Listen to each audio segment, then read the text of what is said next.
To finish the appliance correctly, remove the safety screen and identify all flange screw locations. The number of screws will vary depending on the appliance being installed. Loosen all the flange screws, ensuring the flange can move in and out freely.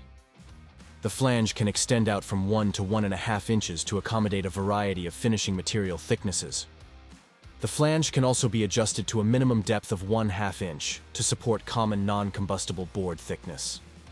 All finishing materials must be installed to the flange and not surpass it to maintain the ability to remove the safety barrier. Once finished, the flange must be adjusted inward to be flush with the finishing material.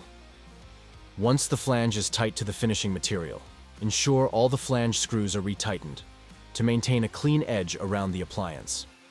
With all these steps complete, the appliance is now finished correctly.